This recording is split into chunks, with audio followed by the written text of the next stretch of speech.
Bueno, hola a todos. Este es el práctico número 2 de la materia de Historia Social de la Cultura, de la carrera de Comunicación. El tema que vamos a ver justamente hoy día tiene que ver, está titulado con la visión eurocentrista, ¿no? La expansión de los horizontes europeos y una crítica a la visión eurocentrista.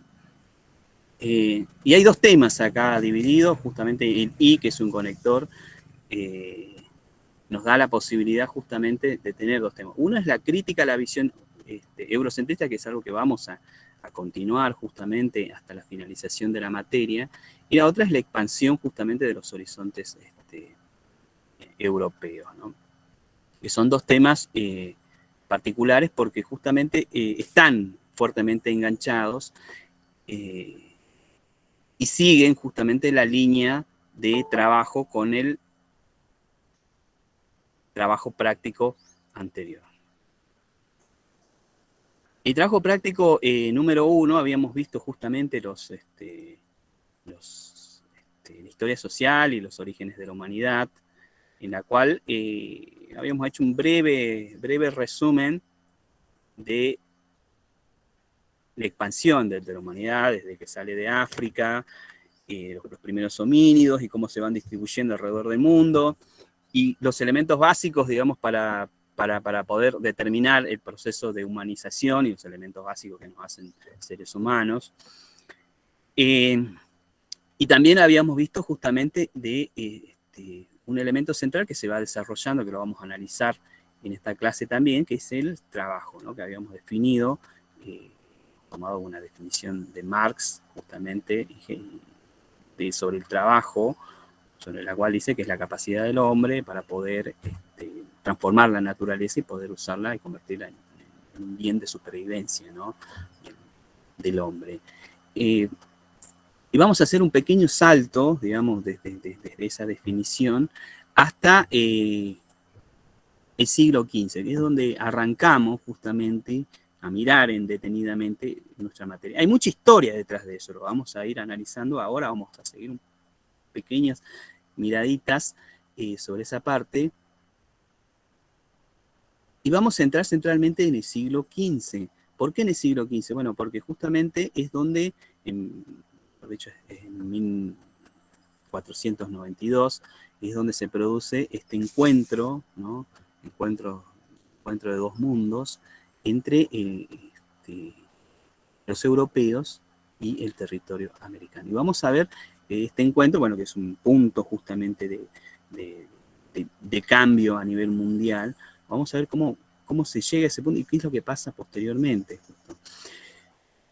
Y vamos a hablar sobre este encuentro, porque parece que se ha divulgado durante mucho tiempo el término de descubrimiento de América, y vamos a ver justamente que no hubo ningún descubrimiento, ¿no? Porque ya habíamos visto que anteriormente ya existían pueblos, ciudades, ciudades-estados gigantes, ¿no? Con un territorio controlado, con la enemistad entre pueblos americanos y la construcción de enormes pueblos-estados que tenían todo un desarrollo tecnológico y un desarrollo social, que es la parte más importante, y que este encuentro, bueno, lleva justamente a su destrucción de estos pueblos.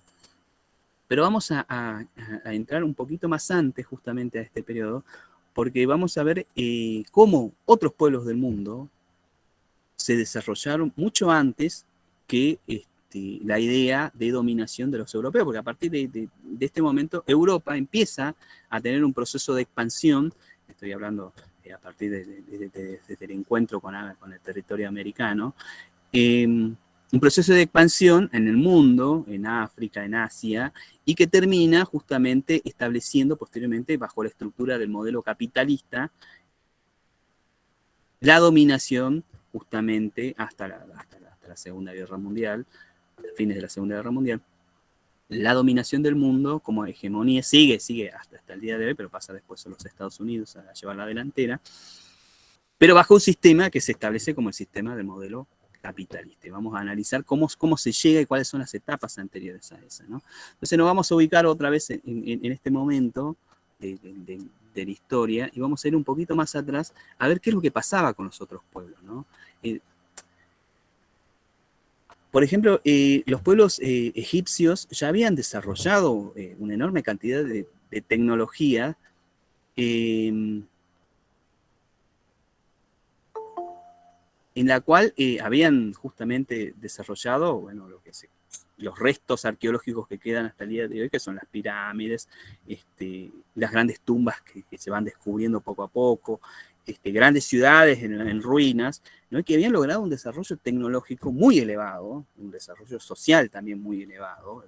Estoy refiriendo a la organización social, en la cual un Estado organizaba a una sociedad donde vivían millones de personas, y en la cual en ese momento, si nosotros vamos a pensar en esos pueblos, imaginémonos y miremos más al norte, hacia Europa, qué es lo que hacían los europeos en este momento. Entonces, el texto que nosotros analizamos comienza justamente con una crítica que le hace un geógrafo árabe llamado Masaudi, en la cual dice, y lo voy a leer textualmente, ¿no? Dice, los europeos carecen de sentido del humor, sus cuerpos son grandes, su carácter es grosero, sus modales son bruscos, su entendimiento escaso y sus lenguas toscas. Cuanto más vas al norte, se encuentran más estúpidos, groseros y brutos. Eso es lo que dice este geógrafo árabe de los europeos. Imagínense que alguien diga hoy en día de los europeos son, mientras más vas al norte, son más brutos y más estúpidos. Esto no se condice con el relato que tenemos hoy en día con la sociedad europea. Y arrancamos de ahí con la crítica hacia el eurocentrismo, ¿no? Porque justamente ese relato de este geógrafo no se condice con lo que ustedes creen, o lo que se cree socialmente, de lo que es la Europa hoy en día, ¿no? Esa mirada que tenemos desde nuestro territorio hacia la Europa avanzada, llena de conocimiento, llena de tecnología, con una sociedad mucho más organizada. Nosotros vemos que justamente esto en un principio no era así. De hecho, los pueblos árabes, y posteriormente a la caída de los pueblos egipcios y los pueblos griegos, que son los padres del sistema de organización sociales de la República, a través del voto, el desarrollo pitagórico, digamos, de los elementos básicos de la matemática, los griegos admiten en cierto momento que, digamos, habían tomado parte del conocimiento también de otros pueblos. Habían tomado conocimiento de los cálculos de los egipcios. Imagínense, si no hubiesen podido los egipcios hacer el cálculo tan ideal de esas enormes edificaciones como las pirámides, no lo hubiesen calculado. Imagínense, ustedes los mando a calcular eso, y actualmente carecemos de esa capacidad para poder desarrollar esos tipos de construcciones. Entonces, estos cálculos que habían también, todo este conocimiento que había sido adoptado y procesado por los griegos, es acumulado durante mucho tiempo. De hecho, la gran biblioteca de Alejandría, que fue uno de los centros de conocimientos del mundo, uno de los lugares donde se guardaban todos los textos científicos y todas las exploraciones que se hacían en el mundo, que después, bueno, fue destruida por un terremoto. Todo ese conocimiento se fue acumulando durante siglos en estos territorios.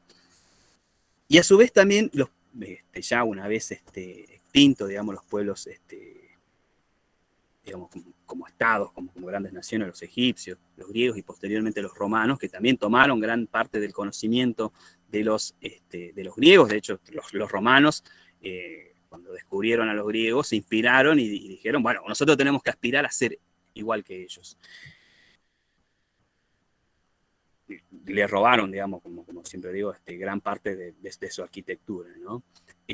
Tomaron para copiar así. Y los pueblos musulmanes, fíjense, la religión musulmana, muy distinta a la de hoy en día, a su vez también desarrollaron bajo una idea de encontrar justamente a Dios, ¿no? Ellos tratan de demostrar científicamente la existencia de Dios. Ya estamos hablando de una religión monoteísta más avanzada, en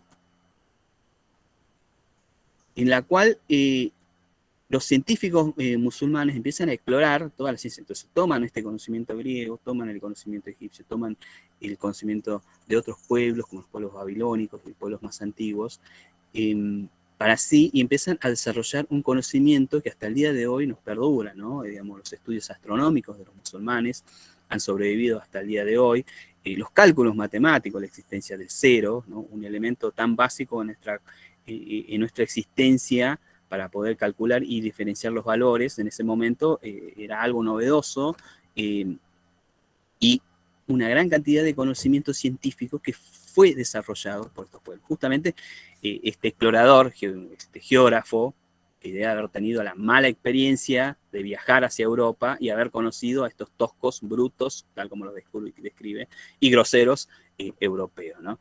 Entonces vamos viendo que estamos en un momento, antes de este encuentro de dos mundos entre América y Europa, donde tenemos una Europa que es atrasada en conocimiento, atrasada en desarrollo social, que los otros pueblos del mundo están muchísimo más desarrollados, ¿no?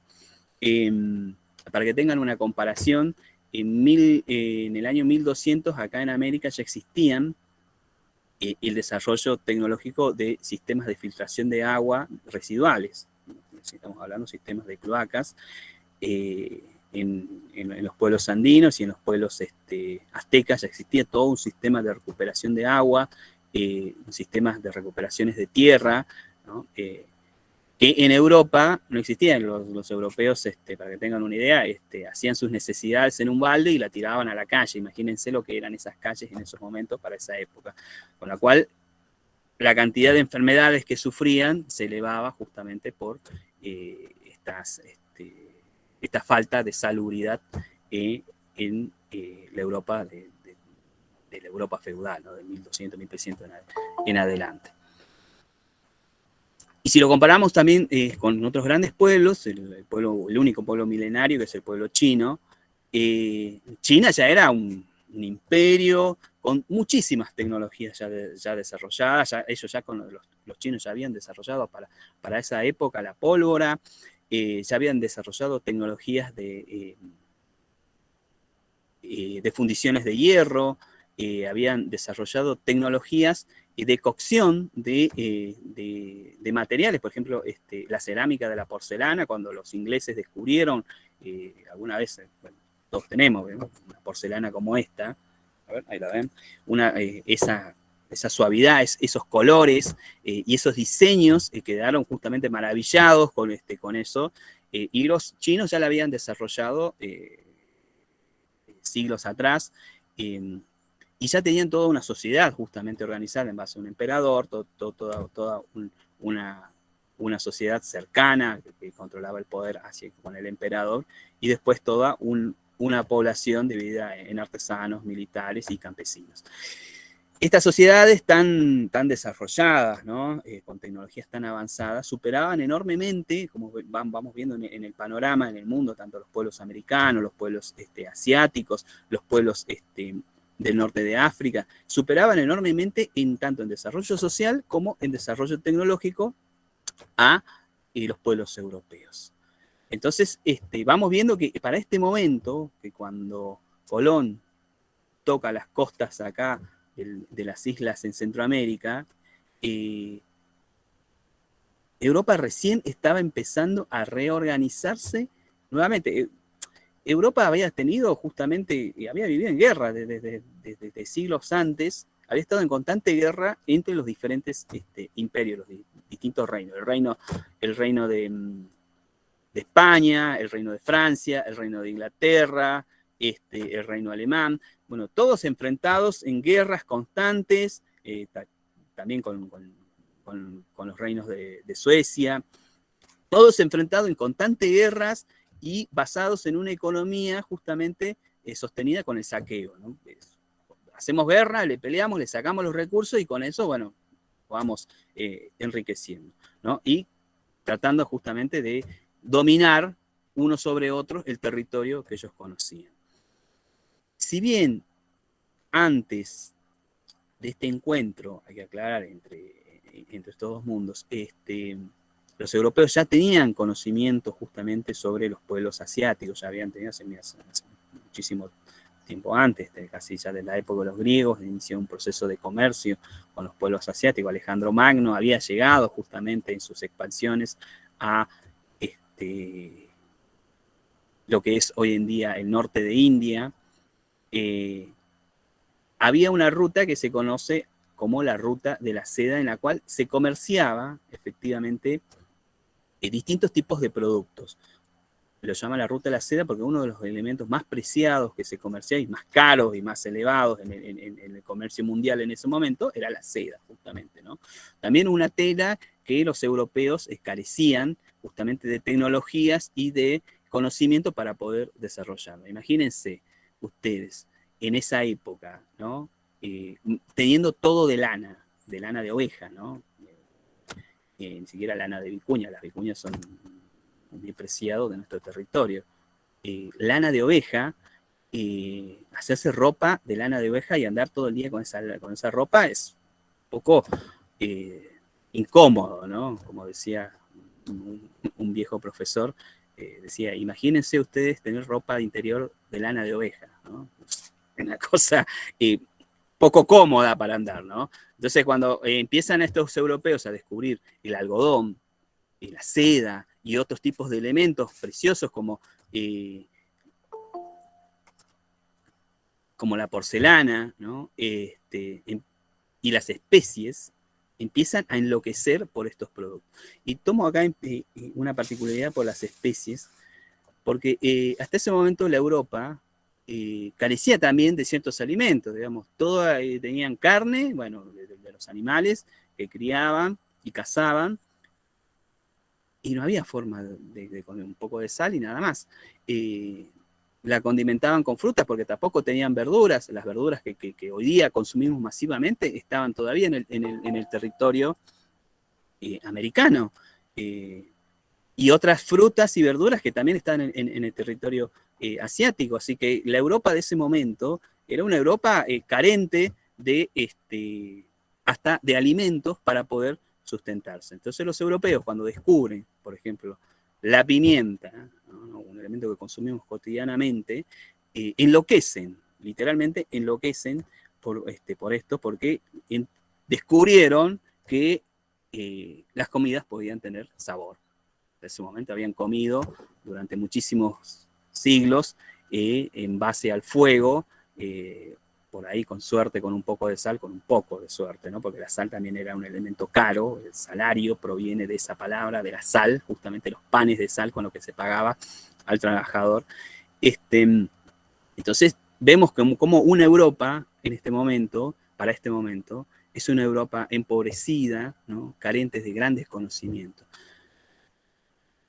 Y tomamos este punto justamente de esta ocupación territorial de América por parte de los europeos, porque hay un proceso de expansión de los europeos que se va dando justamente a través de esta necesidad de comercio. Con la toma de Constantinopla, el comercio hacia el mundo asiático, hacia estas especies tan codiciadas, hasta esos elementos de lujos tan codiciados, se había bloqueado justamente, y entonces inician, centralmente en Italia, donde se produce el Renacimiento, una acumulación de, ya había una acumulación de conocimiento, un conocimiento que habían logrado traer en base a estos comercios de los pueblos árabes, de los pueblos griegos, los remanentes de los pueblos romanos, los pueblos egipcios y distintos pueblos del mundo, un remanente de conocimiento que inicia justamente en la exploración y la búsqueda de rutas alternativas para poder conseguir estos bienes tan preciados, ¿no? Como dice un historiador, Eric Hobsbawm, dice que por un poco de pimienta, ¿no? Se llevó a la destrucción de enormes pueblos en el mundo, ¿no? Europa inicia un proceso justamente de exploración a partir de este bloqueo, de esta ruta comercial, un proceso de exploración en búsqueda de nuevas rutas, ¿no? Entonces se van a buscar estas exploraciones, estos papiros donde se habían realizado ya exploraciones anteriores, y se empiezan a dar cuenta de que justamente había otras alternativas, e inician la exploración por el lugar más cercano, que es por el norte de África, ¿no? Inician justamente un proceso de exploración por lo que hoy es Libia, y empiezan a bajar por las costas africanas buscando una nueva ruta.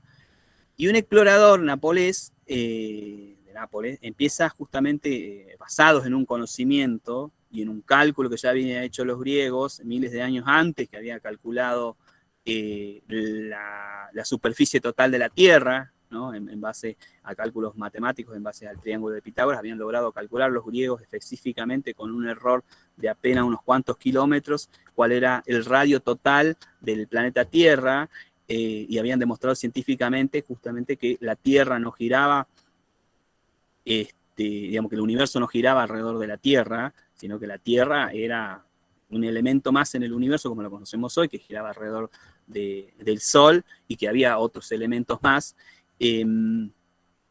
Toma este conocimiento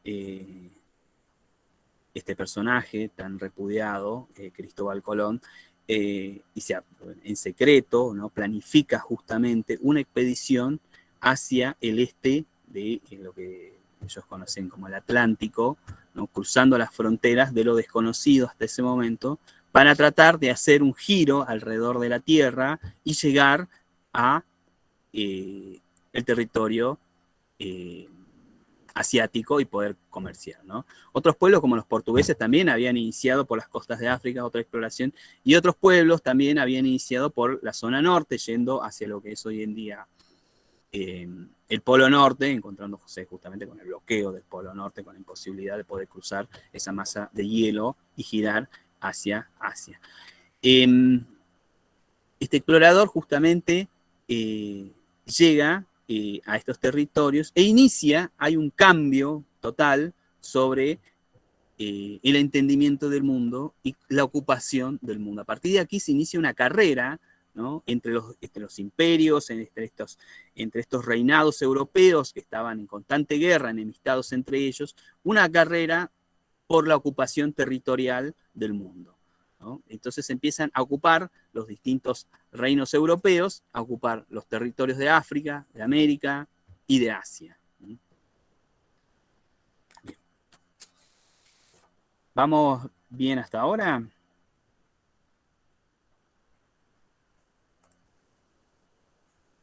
Sí, profe. Bien. Entonces vamos entendiendo una pregunta que hace justamente en el texto. ¿Por qué los europeos tomaron la delantera en este mundo? ¿Y por qué los otros pueblos no llegaron justamente a hacer esta expansión?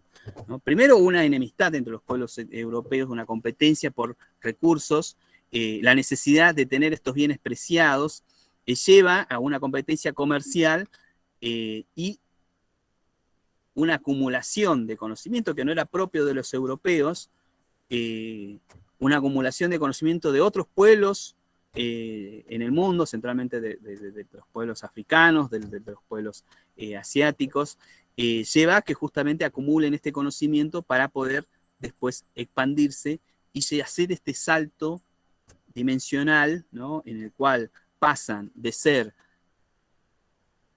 groseros y brutos a ser gente con una gran cantidad de conocimiento, pero sobre todo con una gran cantidad de riqueza.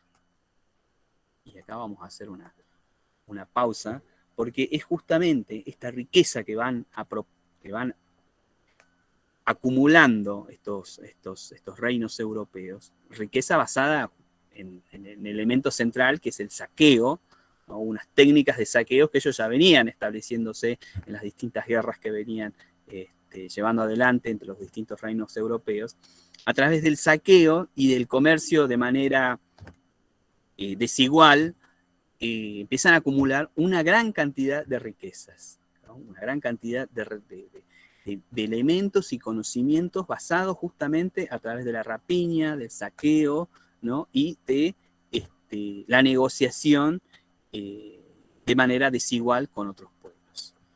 Esa es la manera en la cual los europeos comienzan a convertirse en lo que es posteriormente en el siglo XVI, XVII, XVIII, en la Europa que conocemos hoy en día. A través de la dominación, digamos. Con la ocupación territorial, con la dominación, y vamos a ver cómo justamente llevan algunos casos particulares esta dominación hacia adelante, ¿no? Por ejemplo, los portugueses, una vez que se enteran que los españoles habían descubierto nuevas tierras, inmediatamente mandan expediciones y ocupan lo que hoy es el día Brasil, ¿no? Ocupan el territorio y hacen iniquidades, ¿no? Y destrucciones con los pocos pueblos que encuentran. Pero los que más llevaron adelante esta destrucción son los españoles, seguidos por los ingleses y después por el resto de las naciones europeas. Vamos a hacer un caso particular de nuestro territorio americano, porque los europeos, justamente una vez que inician una rápida expansión en el territorio americano, hacen una exploración muy, muy acelerada. Imagínense, en 1492, Colón toca el territorio americano y para 1503 y 4 ya estaban llegando a los pueblos incaicos. Es un periodo muy corto para las exploraciones para ese momento, basados únicamente en el objetivo de la desesperación de conseguir riquezas rápidas, ¿no? Estoy hablando de encontrar centralmente oro, que era uno de los elementos más buscados por los distintos imperios y reinos europeos, para poder llevar riqueza rápida, ¿no? Esta idea de la riqueza inmediata a través de la obtención de estos recursos.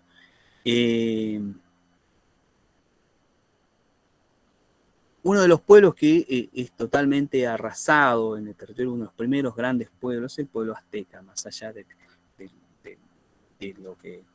las críticas que hay actualmente hacia la existencia de los pueblos aztecas. Me estoy refiriendo a los sacrificios humanos que hacían, esos nuevos descubrimientos que están habiendo. El pueblo azteca era un pueblo muy desarrollado, ¿no? Un pueblo también, una ciudad-estado, que también mediante distintos procesos de dominación había ocupado a otros pueblos mediante la fuerza militar, y se encuentra justamente con la invasión de otro pueblo, de la mano de justamente de Cortés, ¿no? Un capitán que sale desde las islas cubanas con 500 soldados, imagínense, 500 soldados a ocupar un territorio con una ciudad-estado que tenía 2 millones de personas habitando ahí. Entonces, si eran 500, ¿cómo hicieron para poder ocupar justamente y poder destruir un pueblo de 2 millones de personas? Bueno, no fue solamente la tecnología que poseían los europeos, estamos hablando de las armas, las armas de fuego que ya controlaban, que se le habían robado la tecnología de los chinos. El hierro, ¿no? Que también las espadas de hierro, que era una tecnología que no conocían los pueblos aztecas. Las avanzadas técnicas y tácticas de guerra, que también venían manteniendo y sosteniendo por los militares que se habían enfrentado en distintas guerras en el territorio europeo y estaban bastante entrenados en las técnicas de asedio, saqueo y ocupación de territorios. Más allá de esto, hay un elemento central que es lo que lleva justamente a la destrucción de los pueblos, y fíjense que tan cercano es para nosotros, que es la pandemia, ¿no? La pandemia que llevan estos 500 soldados a el pueblo azteca, ¿no? Estos soldados asociados con otros pueblos enemigos de los aztecas, que son los que los ayudan justamente a localizar la ciudad de Tenochtitlán,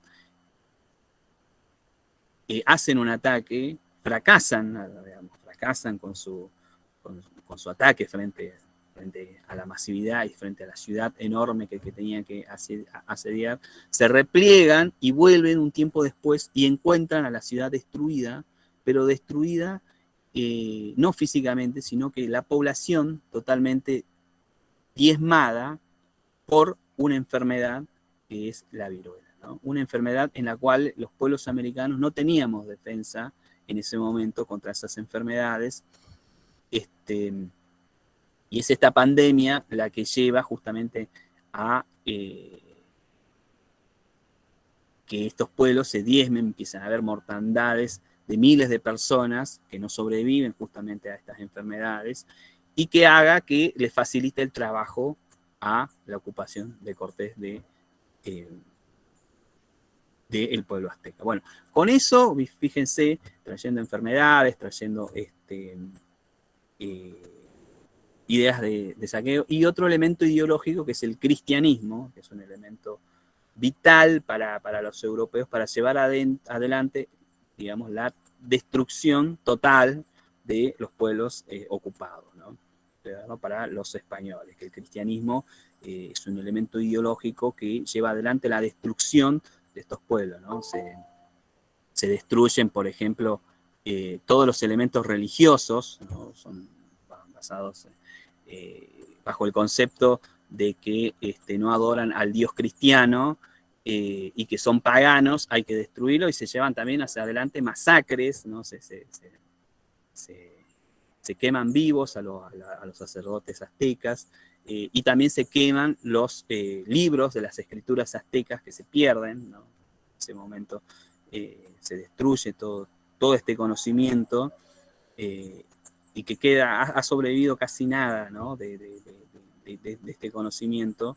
Los libros, todos los que habían escrito los pueblos aztecas, destruidos justamente por la idea de llevar adelante el cristianismo, de llevar adelante la idea de un Dios único que lleve justamente la salvación. Extrañamente, la idea de salvación está vinculada con la destrucción de otras personas y de otros pueblos para lograr salvar así sus almas.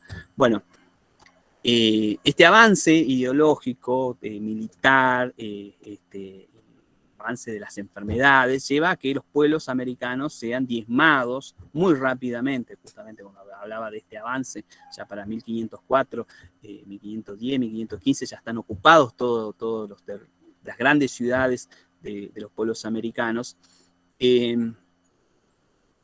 Son productos justamente de estos elementos, ¿no? La pandemia, las técnicas militares y las ideologías cristianas religiosas, las ideas religiosas que llevan adelante esta destrucción de los pueblos americanos, ¿no?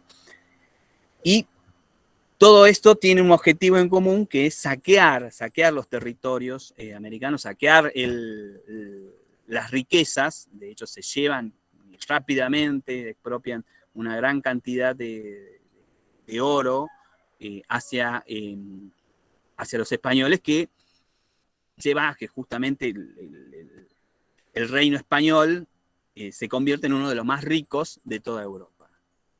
Y hace que los otros pueblos no se tengan la necesidad de no quedarse atrás, y llevan adelante también un proceso de expansión por el mundo, ocupando otros territorios, ¿no? Los portugueses no solo ocupan parte del territorio sudamericano, sino que también inician la ocupación de los pueblos africanos, y los ingleses son los que toman la delantera con su flota naval, ¿no? Que son los que llevan adelante, y son los que logran establecer, una vez que llegan al punto límite en el sur de África, ¿no? Un punto de cruce a través de, perdón, no me acuerdo el puerto, cómo se llama, el cruce hacia Asia, ¿no? Y establecer específicamente la ruta tan buscada por estos bienes preciados hacia el territorio asiático. Cuando hablo de territorio asiático me estoy refiriendo a los chinos y a los hindúes, ¿no? Que son los que producían estos elementos tan preciados, tanto las especies, las telas, las cerámicas, para los europeos, ¿no? Y los ingleses también inician un proceso justamente de ocupación de manera distinta que los españoles de los territorios asiáticos. En todo se caracteriza justamente la dominación y el saqueo. Bueno, entonces vamos viendo cómo los europeos se van convirtiendo en el centro del mundo. ¿Mm? El eurocentrismo viene justamente de esta palabra, ¿no? Centro, euro, la Europa, y centrismo del centro.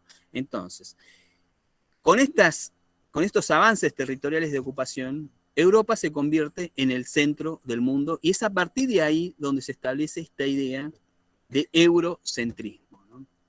Vamos viendo cómo llevan adelante estos pueblos europeos esta ocupación del mundo y cómo ellos se van autodenominando los pueblos con mayor conocimiento y mayor desarrollo social en el mundo, basados justamente en el saqueo de las riquezas, en la acumulación de conocimiento de otros pueblos, ¿sí? Y la ocupación y dominación territorial del resto del mundo. Entonces, de esta manera, justamente, los europeos se consideran, en cierto modo, más elevados que el resto del mundo. Y fíjense cómo este discurso eurocentrista en nuestra época se sostiene, ¿no?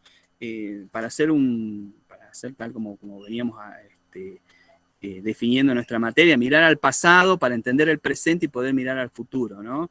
Si nosotros nos paramos en el presente, nosotros vemos la guerra en Ucrania actualmente, cómo los europeos consideran, estamos hablando de los alemanes, los franceses, los austríacos, los españoles, los italianos, cómo consideran a los ucranianos como personas que son europeas y están a su nivel y están a la par, ¿no? Y a los otros, del resto del mundo, como si no hubiese habido guerras en Siria, guerras y desplazamientos, ¿no? De grandes grupos humanos hacia Europa, los musulmanes, americanos. Nosotros no estamos en guerra, pero sí por la pobreza también nos desplazamos hacia esos lugares. No son considerados como pares, ¿no? Entonces, fíjese este discurso eurocentrista cómo se sostiene hoy en día, cómo podemos mirar hacia adelante lo que va a pasar, ¿no? Bueno, eso nada más para que podamos ver cómo este discurso eurocentrista se sostiene hasta el día de hoy, no es que ha desaparecido, sino que está firme ahí desde el momento que se estableció y se trata de sostener siempre bajo distintos tipos de argumentos y bajo distintos tipos de discursos, ¿no? Entonces, volviendo a esto, a partir de este encuentro, ¿no? Y esta ocupación territorial de América, la ocupación de los territorios americanos, la ocupación de otros reinos europeos, de los territorios africanos, de los territorios asiáticos, Europa se convierte justamente en un dominante del mundo, comienza un dominio global del resto de los pueblos del mundo, ¿no? Y vamos viendo cómo se ha construido la idea de la visión eurocentrista y que nosotros cuando la desmenuzamos científicamente y vamos poniendo así sobre el tapete las distintas pruebas, nos damos cuenta que es un mito construido por los europeos. La superioridad esta que tanto bregaban los europeos y que después lleva a un extremo con la existencia del nazismo, la superioridad racial, la superioridad europea, la superioridad cultural, es un mito construido justamente basado en la ocupación, dominio, saqueo del resto de los pueblos del mundo, ¿no? Esta visión eurocentrista nosotros la analizamos porque justamente es la que va llevándose adelante bajo distintas formas y distintos discursos, ¿no? Se van justificando la ocupación del resto del mundo. Uno de los discursos más importantes que hay apenas se inicia la ocupación del resto del mundo, de los europeos, es llevar adelante primero el conocimiento, supuestamente que ellos traían el conocimiento, el progreso, que es una palabra que se sigue sosteniendo hasta el día de hoy, pero centralmente la evangelización, que también es otro término, que es justamente el llevar adelante un proceso de posibilidad de establecer el conocimiento cultural, ¿no? Del pueblo, digamos, llevar el conocimiento de los pueblos europeos hacia el resto del mundo. Esto hace que justamente Europa, con posteriormente distintos tipos de estrategia, traten justamente de... ¿Como de imponer mediante la imposición? Sí. Hay distintas formas de imposición, de ocupación, de saqueo, que esto no ha desaparecido, ¿no? Nosotros ustedes, como futuros científicos sociales, nosotros como pertenecientes a nuestras ciencias sociales, tenemos que analizar esto porque es un discurso que hasta el día de hoy sobrevive, ¿no? No es que ha desaparecido, no hay que decir, mira, esto pasó hace mucho tiempo, no, existe hasta el día de hoy, tal como lo dije actualmente con la guerra de Ucrania, y nos pasa muy de cerca a nosotros, dentro de nuestro territorio jujeño, dentro de nuestro territorio argentino, también estos discursos que se siguen imponiendo de manera distinta, obviamente con otras estrategias, y que hacen que se sostengan formas de dominación en nuestros días, ¿no? Entonces, nosotros lo que tenemos que analizar es justamente esta visión eurocentrista, y vamos viendo cómo hemos hecho un breve recorrido de cómo se han establecido estas formas eurocentristas, esta forma de dominación en el mundo. Sí, te escucho, Maxi Lamas. Hola, profe. Sí, una consulta. ¿Esta expansión, digamos, eurocentrista vendría a desarrollarse, a tener más auge en lo que fue la Revolución Industrial Francesa? ¿Podría ser? Sí, claro, esto impacta directamente con la revolución industrial posteriormente. Iba a decir, ¿por qué se dio? Explica justamente por qué se dio la revolución industrial en Inglaterra. ¿Por qué los europeos desarrollan estas tecnologías y hacen el salto de la revolución industrial y no sucede en otros lugares del mundo? Cuando estos tipos de las tecnologías que usaban en ese momento los que logran desarrollar la máquina de vapor y la automatización de la mecanización en la producción, ya existía dentro de los pueblos asiáticos. Los chinos ya la habían desarrollado, lo que pasa es que no tenían necesidad en ese momento de llevar adelante una explotación y una producción de productos tan masivas como la tenían los ingleses, que sí la necesitaban, ¿no? Está muy vinculado justamente con las redes de comercio a nivel global, y cómo los ingleses llevan justamente este desarrollo tecnológico y lo implantan como políticas de Estado, y que hacen que haya un salto dimensional entre una Inglaterra feudal, una Inglaterra donde todavía hay campesinos, hay señores feudales, digamos que hay sacerdotes, militares que dominan territorios enormes, y todo bajo la influencia de un rey se lleve adelante un salto dimensional en una sociedad que era campesina a una sociedad industrial. No sé si te respondo, Maxi. Sí, profe. Sí. Genial, profe. Gracias. Si tenías otra pregunta. Por ahora no. Estoy siguiendo a la par de todo lo que va explicando. Bueno, ¿alguna otra pregunta?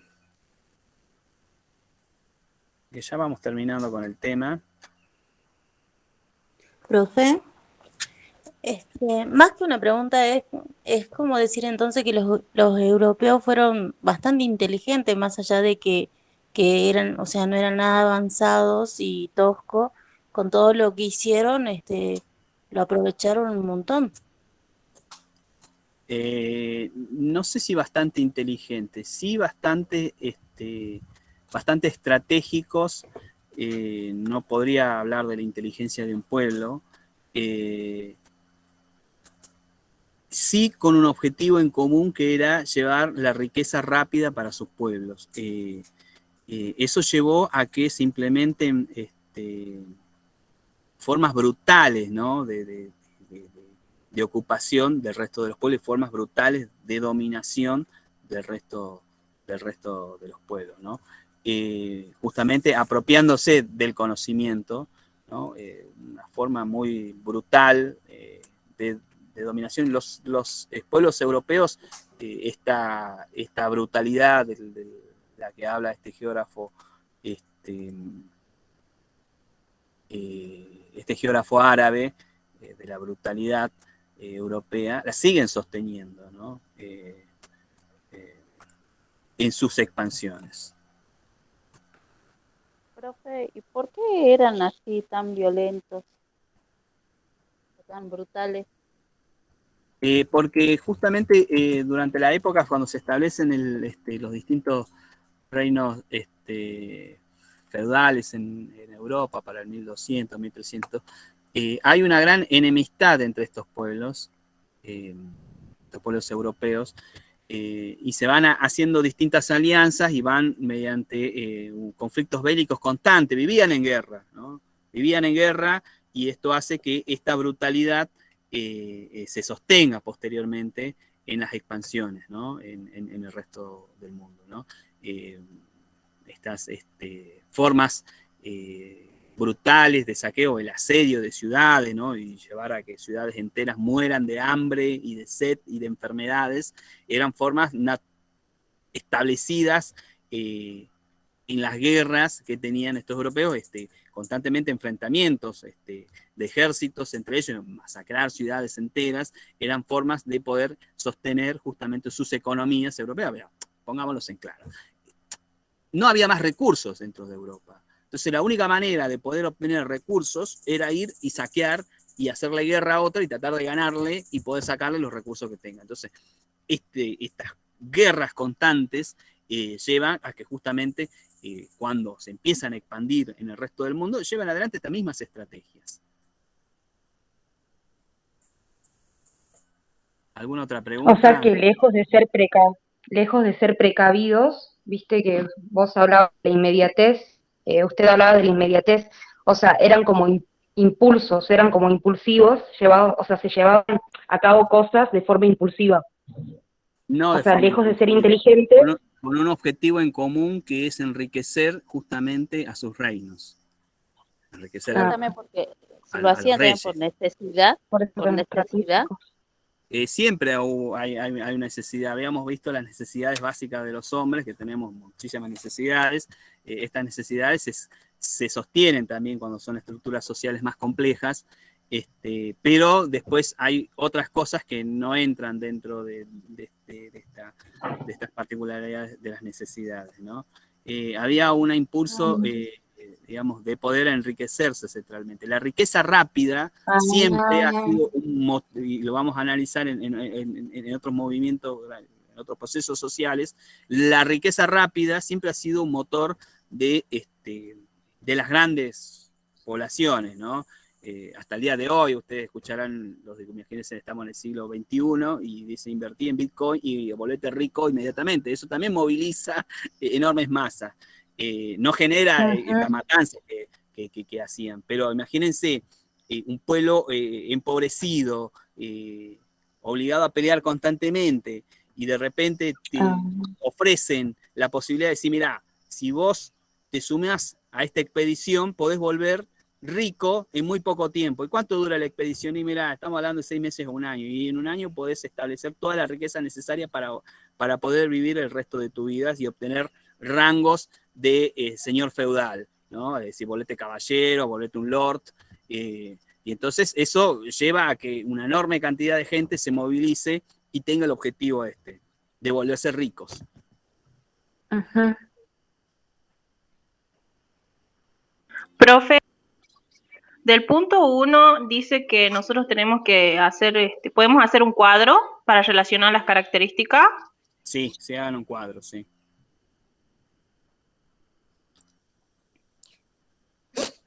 Entonces, en las características, ¿podría entrar la competencia, profesor? Sí, enemistad más que competencia. Enemistad. Dale. Enemistad, Muchas gracias. enfrentamiento entre estos pueblos europeos. No es que estas cosas han desaparecido, ¿no? Sigue todavía. Ustedes habrán visto, no sé si han podido leer en los últimos meses, desprendimiento de Inglaterra de la Unión Europea, ¿no? Que es una sociedad entre distintos países europeos, y que Inglaterra se ha separado, ¿no? No es que nos siguen bajo estas diferencias comerciales, estas diferencias de ocupación y de apropiación de la riqueza, se siguen sosteniendo, ¿no? Y están más establecidas y más clarificadas dentro del modelo capitalista, en la cual justamente obtener la riqueza es uno de los objetivos centrales, ¿no? A través de la explotación, de la dominación, ocupación territorial, destrucción de la naturaleza, es uno de los elementos centrales del modelo capitalista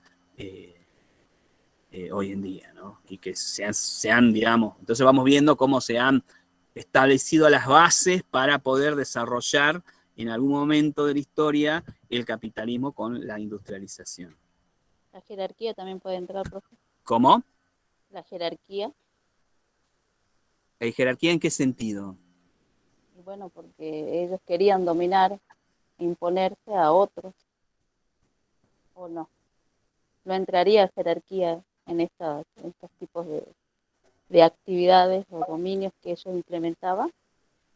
No sé a qué te referís con jerarquía, porque es un término muy, muy ambiguo, si querés usarlo. No sé si usaría el término de jerarquía, te digo, ¿no? Porque estamos hablando de las distintas clases sociales y no sé en qué punto establecerías esas, ¿no? Sí, digamos, uno de los objetivos de estas expansiones también era, más que jerarquía, sería el ascenso social, la posibilidad de ascender socialmente. Imagínense un campesino que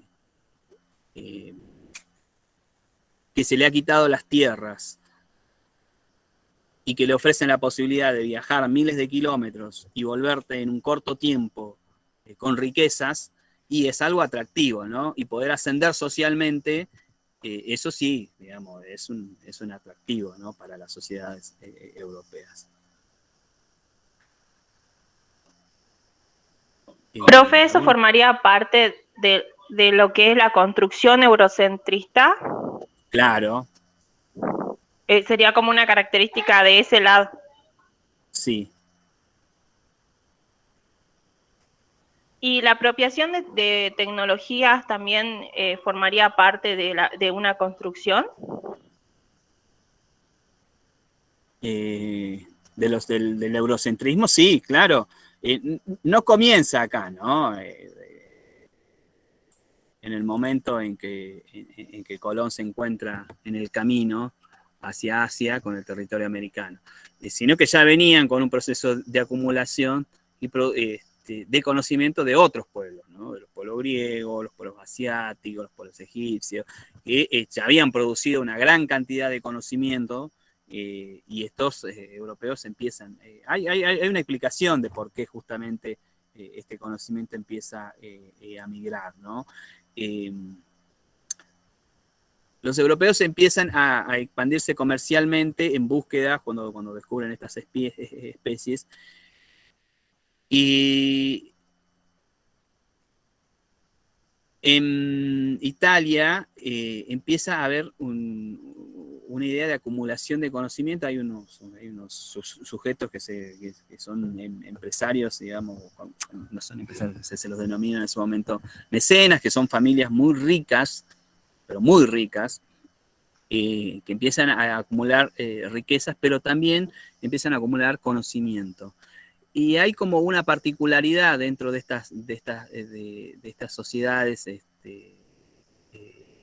italianas, en la cual hay un valor para estas grandes familias, que es un valor que le da un mayor estatus social, que es el conocimiento. Entonces, las familias que además de comerciar y acumular riquezas, empiezan a tomar como un valor intangible el conocimiento. Y este conocimiento justamente es buscado por estas familias y empieza a haber una competencia, ¿no? Para ver quién tiene más conocimiento que otras, y empiezan a financiar, ¿no? a los comerciantes y a otros exploradores y a científicos locales, como Da Vinci, ¿no? Empiezan a ser financiados por estas grandes familias en búsqueda justamente de este conocimiento, ¿no? Entonces, como un valor de estatus social que estas familias buscan, ¿no? Para poder, para sí mismos, ¿no? Para poderse dar más estatus social sobre las otras familias ricas. Y empieza a haber lo que se conoce como el Renacimiento, una acumulación de este conocimiento que estaba en el resto del mundo, ¿no? Entonces, estos exploradores y estos comerciantes empiezan a traer, ¿no? Porque era un valor comerciable, los distintos textos, y empiezan a ser traducidos, ¿no? De otros idiomas, del árabe, del griego, empiezan a ser traducidos al latín, y empieza a haber una acumulación de este conocimiento que estaba producido en el resto del mundo, ¿no? El conocimiento americano todavía no habían tenido contacto, pero sí de los pueblos africanos, de los pueblos de Asia Menor, los pueblos chinos, y empieza a haber toda una migración de ese conocimiento hacia estos puertos, ¿no? Italianos, ¿no? Hasta estas grandes ciudades. Profe, ahí se podría decir que ahí comenzó la época de la Ilustración, ¿o comenzó mucho más antes? No, el Renacimiento de la Ilustración viene después, porque es cuando ya ese conocimiento se empieza a expandir por dentro de Europa y empieza a producir nuevo conocimiento. Se empieza a repensar, ¿no? En base a todo este conocimiento acumulado, y se empieza a repensar nuevamente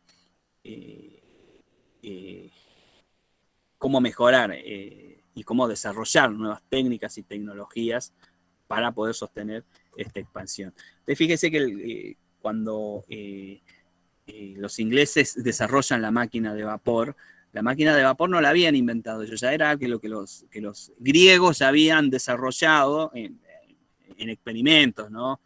Distintos científicos griegos habían desarrollado máquinas que poseían movimientos, de hecho, las grandes máquinas de engranaje, como se conoce la computadora más antigua del mundo, que es la máquina de Antiquera, que es una máquina, una caja llena de engranajes, que calcula la posición justamente de algunas estrellas, ¿no? Y sí, es un elemento que servía para la navegación y el comercio griego, se la conoce como la computadora más vieja del mundo. Estos sistemas de mecanización, ¿no? A través de ruedas dentadas, ya la poseían los griegos, y también ya habían desarrollado pequeños robots autómatas que con vapor generaban un cierto movimiento, ¿no? Los ingleses toman este conocimiento, toman conocimientos de cálculos matemáticos, cálculos científicos, también de los pueblos asiáticos, toman tecnologías de fundición de los chinos, ¿no? Si bien los europeos podían hacer fundiciones, tenían el hierro, pero la calidad de los elementos que tenían los chinos eran 1000 veces superiores, ¿no?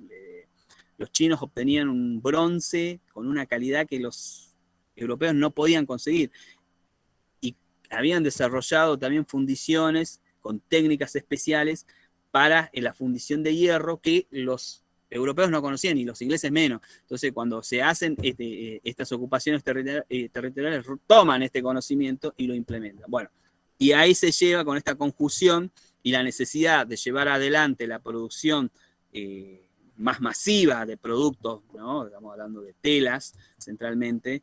Le roban la tecnología también a los hindúes, la tecnología de los telares. Los hindúes tenían técnicas para poder llevar adelante el hilado y para poder producir telas de mayor calidad, también se roban esa tecnología y hacen una acumulación, y bueno, con la aparición de una nueva clase social, que es la clase burguesa en Inglaterra, después de una modificación social, estos sectores burgueses inician la acumulación de riquezas y de capital, y llevan adelante justamente el desarrollo de estas tecnologías. Y ahí es donde hace el salto justamente Inglaterra con el desarrollo de las máquinas de vapor, ¿no? Que es una máquina en la cual se pone dentro de un tanque gigante agua, abajo fuego, y a través de unos tubos sale el vapor, y ese vapor mueve unas manivelas, y esas manivelas van girando y se gira una rueda, y a partir de ahí se transmite a través de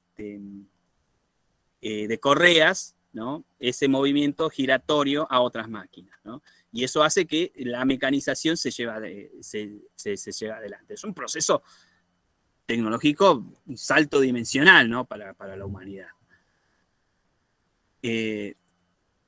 Sí, dice Maxi Lama, dice, lo ideológico entraría también como característica. Claro, lo ideológico siempre está presente, chicos. Jamás dejen de ese lado. Lo ideológico siempre está presente en estas expansiones de dominación, ¿no? Porque lo ideológico es lo que justifica lo que se hace.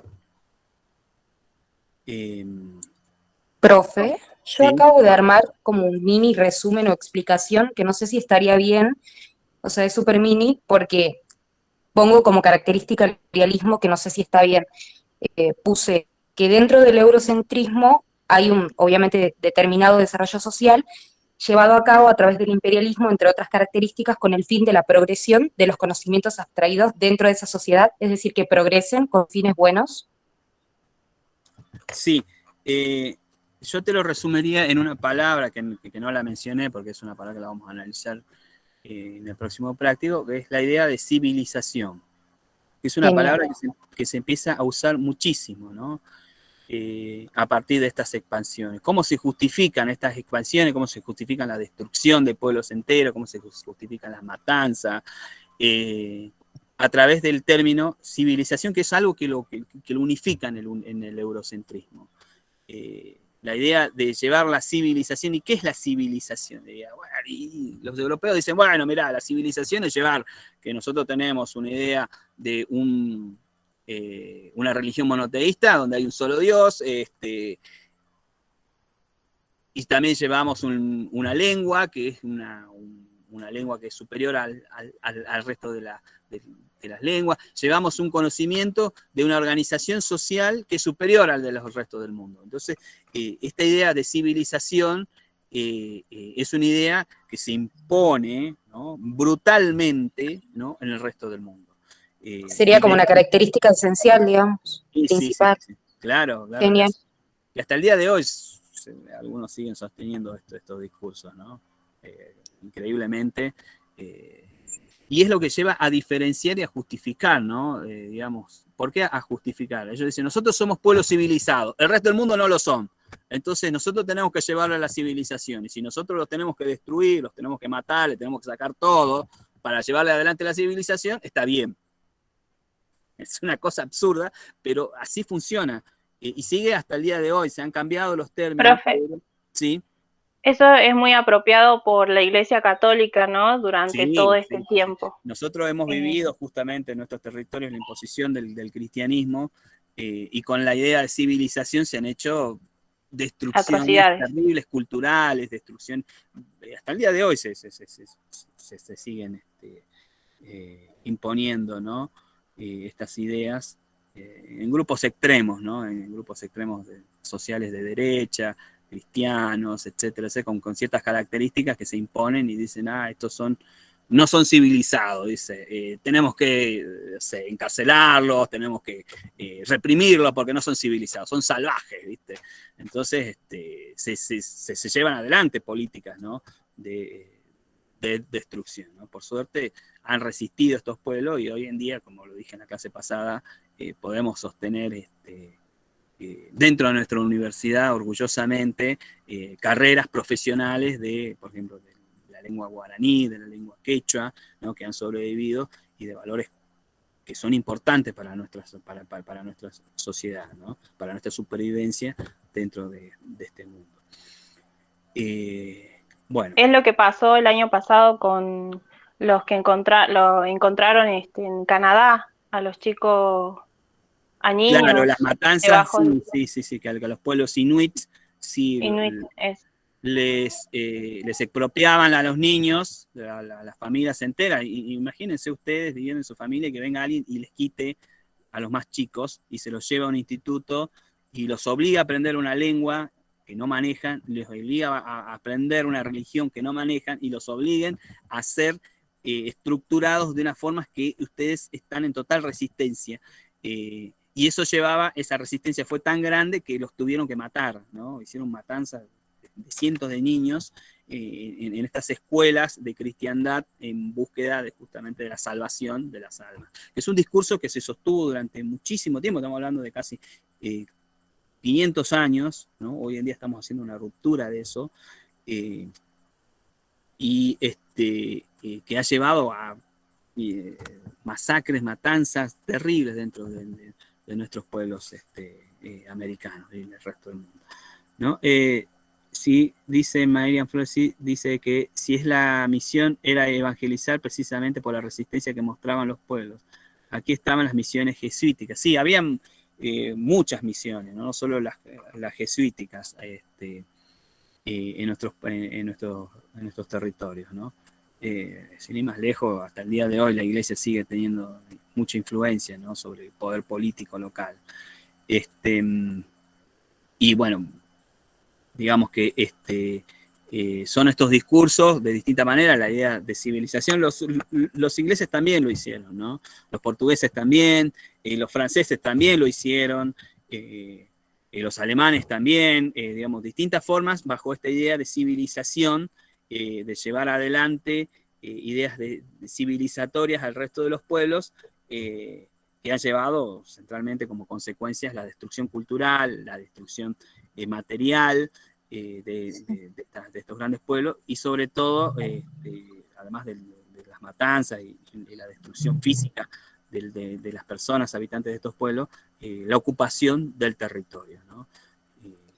Que ha sido un bien que hasta el día de hoy es el bien, la tenencia de la tierra es un bien valorado hasta el día de hoy por el resto de los pueblos del mundo. Y cuando me refiero a esto, tengo que decir, por ejemplo, los casos de ocupación de los recursos minerales que están en la tierra, ¿no?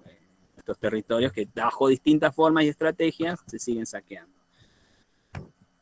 Entonces, profe, con respecto al eurocentrismo, que entonces sostenemos lo que usted decía, que otro elemento vital para los europeos es el elemento de la ideología del cristianismo vinculada justamente a la destrucción con la salvación. No, dicho de esa manera suena bastante confuso. No, sino que las ideas de evangelización llevadas adelante por el cristianismo, ¿no? También esas ideas, esas formas ideológicas de evangelización estaban sostenidas bajo la idea de civilización. ¿Cuál era la religión que iba a llevar a la civilización adelante según los españoles? Y el cristianismo, digamos, no había discusión. Todo el resto de las religiones del mundo eran religiones paganas que debían ser destruidas. Buenísimo, gracias. Profe, en el punto 3 del práctico número 2, dice, ¿cuál es el principal factor por el que el ascenso del siglo X se produjo en Europa y no en otras partes de Oriente? Claro, justamente. Yo pensé que, Sí. Bueno, no sé si está bien lo que puse, que el principal factor fue el bloqueo comercial que tuvieron los europeos. Uno fue el bloqueo comercial, sí, pero también hubo una acumulación de conocimiento que ya venían dándose con la expansión de estas rutas comerciales, esta acumulación de conocimiento que es la que le permite salvar a este bloqueo comercial, digamos. Cuando los europeos se encuentran este problema, no podemos ir por la ruta de la seda, ¿qué hacemos? Y bueno, y veamos a ver qué hay, investiguemos a ver si hay rutas alternativas, y digamos, tenían la disponibilidad todos estos conocimientos, digamos, todos escritos en distintos tipos de materiales, papiros, cueros, etcétera, que lo podían, y ya habían sido traducidos algunos, desde el árabe, el griego, y que les permitieron a ellos repensar, digamos, uno de los pensadores de estas alternativas es justamente el que lleva adelante esta empresa, que es Cristóbal Colón, ¿no? El que proyecta, que ya sabía, digamos, la forma de la Tierra, ya había estudiado los textos griegos, que ya sabía que la Tierra no era plana, me río porque esa idea de la Tierra plana vuelta a burbujear a nuestros días, y habrán visto los grupos terraplanistas. Bueno, imagínense, hace 3.000 años ya fue demostrado que la Tierra no es plana. Pero bueno, en fin, Cristóbal Colón conocía todo esto, y es por eso que lleva adelante este proyecto, que se los presenta, ¿no?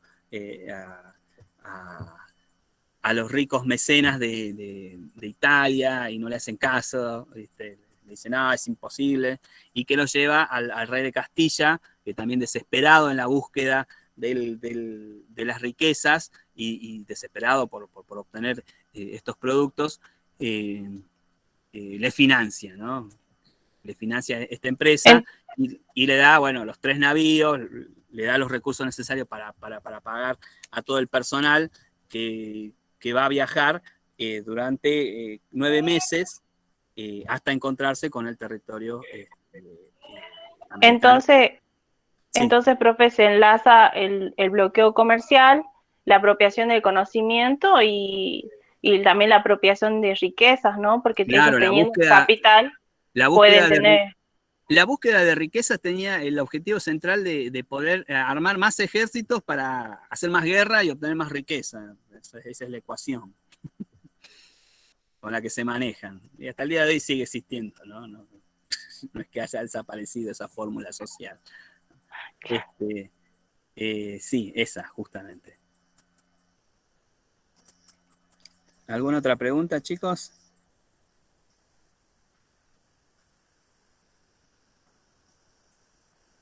Bueno, vamos a parar la grabación. Hasta acá llegamos. No se vayan, ¿no?